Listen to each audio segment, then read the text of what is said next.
정경심 교수의 구속 여부는 오늘 밤에나 판가름이 날 겁니다. 이 결과를 숨죽이며 기다리는 사람들이 있겠죠. 대표적으로 조국 전 장관이 꼽힙니다. 검찰의 칼끝이 자신에게 향할지 부인의 구속 여부에 따라 결정될 겁니다. 이 윤석열 검찰총장도 이 정 교수 구속 여부에 민감한 인물 중에 하나입니다. 이 검찰 수장으로 2달여간의 전방위 수사를 이끌어온 윤 총장. 구속영장이 발부된다면 더 큰 그림을 그릴 수 있겠고요. 반대로 기각된다면 큰 생채기가 날 겁니다. 범죄 여부는 사법부의 최종 판단을 받아봐야 한다고 누차 강조한 청와대도 이 구속 여부에 촉각을 곤두세우고 있을 겁니다.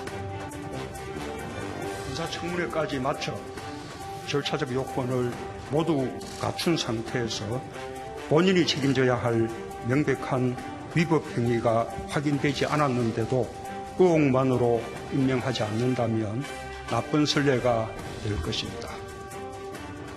이와 함께 국회를 버리고 광장으로 나갔던 여야 정치권 모두 오늘 정 교수 구속 여부에 지대한 관심을 갖고 있을 겁니다. 김태일의 프레스코, 지금 나 떨고 있냐입니다.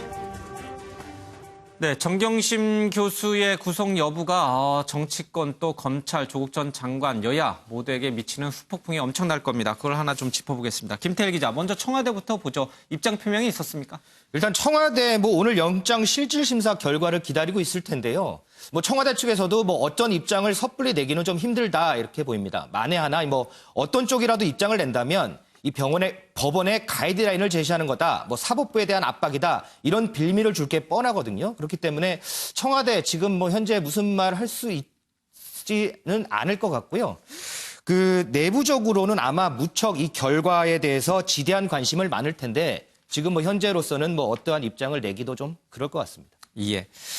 문재인 대통령이 조국 전 장관 문제와 관련해서 얼마 전에 이제 수석 보좌관회의에서 이런 말을 했죠. 본인이 책임져야 할 명백한 위법 행위가 확인되지 않았는데도 의혹만으로 임명하지 않는다면 나쁜 선례가 될 것이다.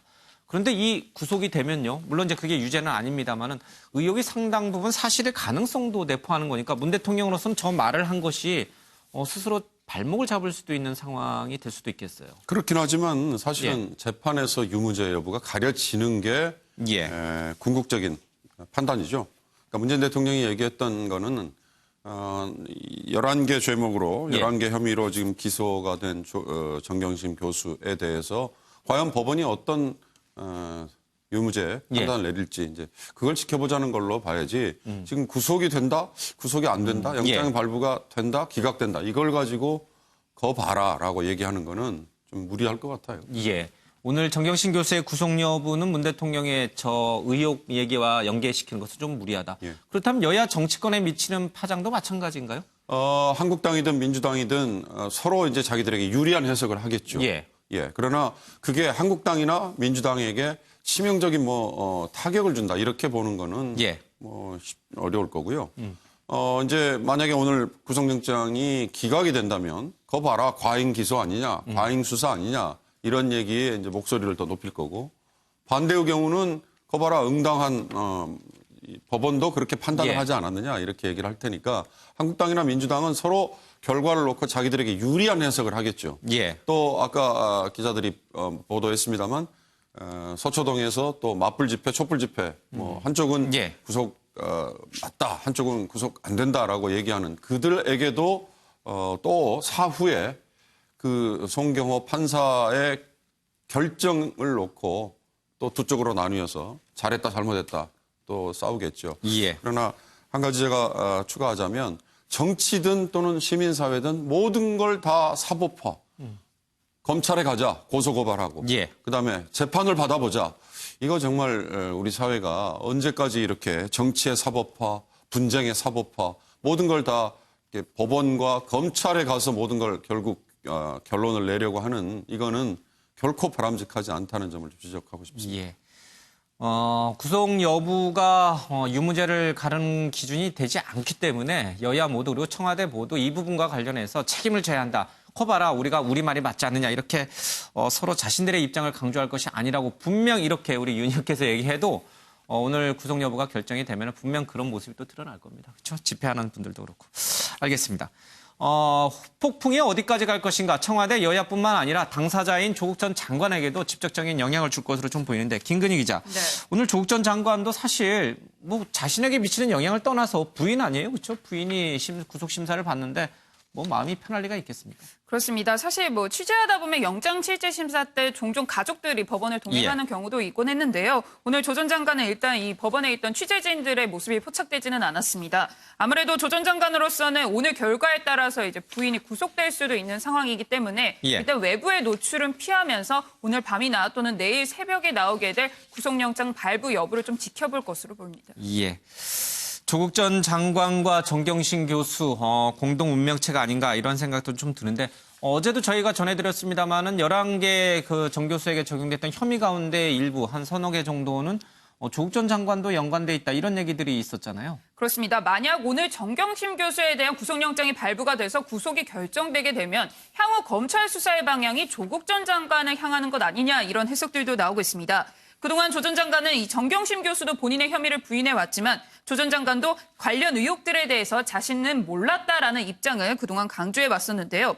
이와 관련해서 조 전 장관이 직접 어떤 이야기들을 해왔었는지 과거 영상들 먼저 함께 보겠습니다.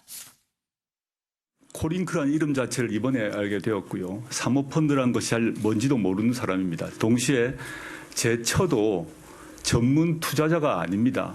처가 투자를 했지만 그 펀드 회사가 어디에 무슨 투자를 했는지 자체는 일절 모르고 있었다는 것이고. 근데 제 처가 정신적으로 매우 불안한 상태이고 그 119를 응급실을 불러야 될 것 같아 이런 불안한 상태고 그 상황에서 제가 너무 걱정이 되고 제가 갈 수가 없었기 때문에 제 처가 심리적으로 너무 불안한 것 같으니까 압수수색 진행을 하시되 제 처 건강 문제는 좀 챙겨달라 이렇게 말하고 끊었습니다.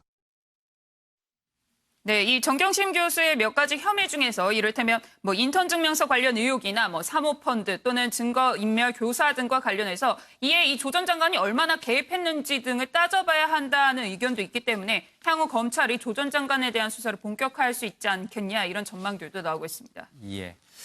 조국 전 장관, 정경심 교수가 만일 구속이 되면은 조국 전 장관이 다음 차례가 될 것이다 이런 얘기들이 빈번하게 나왔습니다. 반대로 기각이 된다면 조국 전 장관도 한결 마음이 가벼운 상태에서 조사에 임하지 않겠느냐 이런 얘기가 있었는데 좀 운명이 갈릴 수도 있겠군요. 알겠습니다. 정경심 교수의 구속 여부가 미치는 후폭풍 윤석열 검찰총장이라고 해서 다르지 않겠죠. 윤석열 총장은 정경심 교수 구속에 대해서 그동안 어떤 뉘앙스를 풍겼을까 한번 화면으로 보겠습니다. 제가 뭐 좀 우스개 얘기지만 검찰이 뭐 한 달 넘게 수사했는데 나온 게 없다. 이런 얘기들이 검찰 수사를 비판하는 쪽에서 많이 흘러나오고 있는 것으로 알고 있는데 뭐 수사 결과가 없는 건 아니죠. 근데 그런 말씀을 하시는 것 자체가 저희가 이 수사 내용이 밖으로 나가는 거를 좀 많이 틀어막았고 예, 한 달 넘게 수사했는데 수사 나온 게 없다. 이런 얘기들이 검찰 수사를 비판하는 쪽에서 많이 흘러나오고 있다. 그러나 없는 게 아니다. 있다. 그러니까 뭔가 있다는 거죠. 윤석열 총장. 그러니까 윤석열 총장은 정경심 교수에 대해서 구속 가능성을 여전히 높게 보고 있어요. 그래서 설마 뭐 기각이 돼서 자신에게까지 불똥이 튈까 이렇게 생각하고 있을 수도 있겠어요. 그렇습니다. 이제 근데 또 반대로 생각해 보면 방금 윤석열 총장이 얘기한 것처럼 한 달 이상을 이 조국 전 장관 일가 수사에 이제 몰입을 했지 않습니까? 그러면서 이제 광장은 둘러다녔고요. 뭐 국론은 분열이 됐고 이 사회의 모든 이슈가 이 문제에 집중하게끔 블랙홀이 됐습니다. 이런 상황에서 만에 하나 정경심 교수의 구속영장이 기각이 된다? 이렇게 봤을 때는 정말 무리한 수사였다. 이런 얘기부터 뭐 이러려고 이렇게 온 나라를 시끄럽게 했냐 하면 별의별 얘기들이 다 나올 겁니다. 책임론이 나오는 거군요. 그렇습니다. 그렇다 그러면 이 수사의 총책임자인 이 윤석열 검찰총장의 입을 타격 아마 예상이 가능할 겁니다. 그리고 정 교수 수사 이후에 지금 검찰이 지목하고 있는 조 전 장관에 대한 수사에 대한 동력도 잃을 것이고요. 또 여권 일각에서는 만약에 정경심 교수의 구속영장이 기각이 된다면 이 윤석열 총장이 거취 문제에 대해서 발언을 할 수도 있을 것 같다라는 얘기도 나오거든요. 그렇기 때문에 이번 정경심 교수의 구속 여부가 특히나 뭐 여러 조 전 장관도 있고 뭐 있지만 특히나 이 윤석열 총장의 이런 문제와 관련해서도 상당히 깊이 관여가 좀 돼 있습니다. 예. 조국 수사 내가 책임진다. 뭐 이런 얘기를 늘상 해왔고요. 예전에는 조국 장관을 임명하게 되면 내가 사퇴해야 한다. 뭐 이럴 정도로 조국 장관 또 그 가족 일가의 여러 가지 의혹에 대해서 수사의 필요성을 강조해 왔던 터라 만약에 이게 기각이 되면은 윤 총장에 대한 책임론까지 불거질 수 있다. 알겠습니다. 윤 의원님, 앞서 여야 정치권도 마찬가지였습니다만은 이게 기각이 된다고 해서 총장한테 책임지울 일은 아니잖아요. 그렇습니다. 물론 이제 검찰은 강하게 반발하겠습니다만은 뭐 영장을 또 재청구할 수도 있고요. 그렇습니다. 그렇다고 윤 총장이 수사를 잘못했다, 너가 책임져라, 당장 옷 벗고 나와라 이렇게 요구하는 것도 무리한 주장일 것 같아요. 지금 검찰 개혁에 대해서 많은 분들이 공감을 했던 예. 이유를 조금 더 찾아보면 대통령의 임명권에 대한 인사권에 대한 예. 도전이 아니냐 이런 얘기를 한 분들이 있어요. 예. 인사청문회를 앞두고 있는 장관 후보자에게 고소고발 사건이 접수됐다고 해서 전격적으로 예. 압수수색에 들어오고 관련된 수사에 그렇게 많은 검사와 수사관을 투입한 이거 자체가 굉장히 정치적인 행위 아니냐. 예. 그래서 검찰의 과도한 권한 행사에 대해서 뭔가 좀 제동을 걸어야 될 것 같다. 예. 이런 주장인데 그 얘기의 끝에는 과잉 수사다. 이런 이제 얘기들을 계속 했잖아요. 예. 그러니까 이제 구속영장 청구 역시도 과잉 수사의 하나의 연장이다. 이런 점에서는 윤석열 총장에게 만약에 구속영장이 예. 기각이 되면 그런 비난의 화살이 당연히 가겠죠.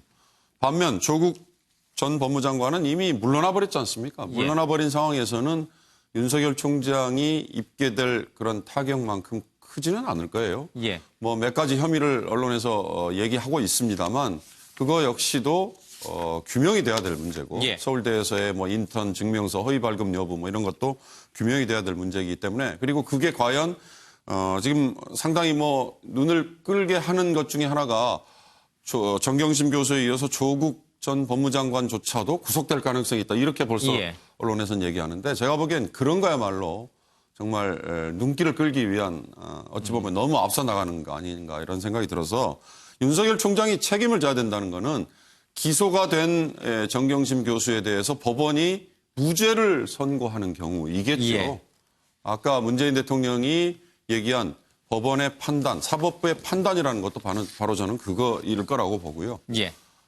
저희들이 과거에 신문 제작을 할 때 검사들의 기소를 남발하는 거를 막기 위해서는 나중에 무죄 판결이 난 사건에 대해서 담당 예. 검사의 실명을 공개토록 해야 된다.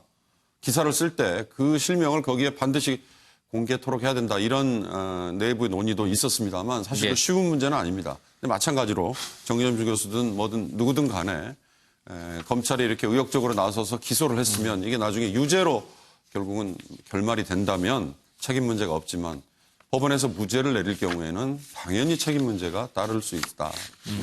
예. 앞서 저희들이 뭐 정경심 교수의 구속 찬반 논리를 얘기할 때 이제 신장식 변호사 이제 정의당에 속해 계신 분인데 그런 얘기를 했어요. 검찰이 자꾸만 이 정경심 교수의 건강과 관련돼서 뭐 자료를 제출해라 뭐 이런 여러 가지 요구를 한 것은 사실은 검찰의 출구 전략일 수 있다. 그러니까 법원에서 이 건강 문제 때문에 구속영장이 기각될 가능성을 검찰도 예상하고 있고 그래서 건강 문제를 좀 집요하게 이렇게 제기를 하면서 스스로가 영장이 기각될 가능성도 검찰은 열어놓고 있다. 이런 주장을 좀 했어요. 예. 색다른 주장이어서 저희들이 그 부분도 한번 좀 생각해 봐야 될 필요가 있는 것 같습니다. 알겠습니다. 이런 가운데 유시민 이사장이 이런 얘기를 했죠. 윤석열이 부하들에게 속고 있다. 유호정 기자. 글쎄요. 대검에서는 뭐라고 그럽니까? 네, 그렇습니다. 일단 먼저 그 유시민 이사장의 발언을 직접 들어보실 텐데요. 조폭적 행태를 보였다. 뭐 이런 식의 주장을 했는데 직접 들어보겠습니다. 그 의사 자격 가진 검사가 방문하고 나서 병원에서 수술을 취소하고 그래서 병원을 4군데나 떠돌아다니다 결국 수술을 받고 이거는요 조폭도 이렇게까지는 안 해요. 솔직히 결정적인 한 방이 없지 않냐는 식의 시각에 대해서 우리가 워낙 많이 잘 틀어막아서 안 나간 거지 있다고 얘기를 했어요. 이번에 구속영장 청구서에 11가지 이제 우리가 듣지 못했던 혐의는 한 개도 없어요. 지금까지. 그러니까 이 대검 특수부장을 할 때의 경험 그걸 넘어서서 검찰총장으로서 많은 것을 보고 넓게 보고 그리고 그것을 염두에 두고 내부를 지휘해야 검찰총장다운 거죠. 정신적으로 정서적으로 여전히 특수부장에 머물러 있구나. 이렇게 조폭적 행태를 보이는 이유가 윤석열 총장을 자기가 미리 중앙지검장 시절부터 협의해서 배치해놨던 그 사람들이 피라미드 조직처럼 일사불란하게 바치고 있어서 아무것도 귀에 안 들어가요. 지금 귀하는 부하들한테 속고 있는 겁니다. 이렇게 말해주고 싶어요, 제가. 그렇게 네, 윤 총장을 이 피라미드처럼 조직을 만들어 놓고 누구 말도 듣지 않는 제왕적 검찰총장이다. 이렇게 규정을 하면서 조폭적 행태를 보인다. 이런 얘기를 했는데요. 이에 대해 검찰도 강도 높은 반박을 내놨습니다. 이 눈길을 끄는 게 이 반박문에 이 유시민 이사장이 아닌 유시민 작가라고 칭을 했고요. 예. 또 이 검찰총장이 부하들에게 속고 있다는 주장에 대해선 검찰총장 지휘 하에 법에 따라 수사하고 있음을 명백히 밝힌다며 상식에 반하는 주장을 중단해달라 이렇게 강하게 말을 했고요. 예. 또 조 전 장관 동생 수사에 대해서 조폭도 이렇게까지 하지 않는다 이런 주장에 대해서는 일반 당사자를 편들기 위한 근거 없는 주장을 중단해달라 이런 얘기를 했습니다. 예. 그동안 유 이사장은 이 본인의 취재 내용이라면서 이 검찰 수사 배경과 관련된 여러 가지 이야기를 해왔는데요. 이에 대해서도 어떤 근거로 이런 허위 사실을 계속해서 얘기하는지 좀 명백히 밝혀달라 이런 요청도 했습니다. 이번에 이렇게 강도 높은 반박을 내놓은 거는 상당히 이례적이다 이런 평가가 나오는데요. 예. 앞서 봤듯이 국감장에서 윤 총장이 이 특정인을 옹호하는 발언은 좀 부적절하다 이렇게 강하게 반발하는 예. 모습도 있지 않았습니까? 그렇기 때문에 이 총장의 이런 메시지가 검찰에 어느 정도 내부에 전달이 됐고 대검찰청도 이런 잇따르는 여러 주장에 대해서 강경 대응 방침으로 선회한 거 아니냐 이런 얘기가 나오고 있습니다. 예. 검찰 입장에서 보면 유시민 이사장이 여론몰이를 하고 있다 이렇게 아마 판단하고 있는 것 같기도 합니다. 유 이사장은 검찰총장이 부하들에게 속고 있다. 또 조국 전 장관의 동생이 제대로 치료를 받지 못하고 있다. 검사들의 방해 때문에 병원을 전전하다가 수술도 한다. 거의 조폭 같다. 이런 주장을 하는 것이 검찰에 대한 이미지 훼손이라고 아마 검찰은 판단하고 있는 것 같습니다.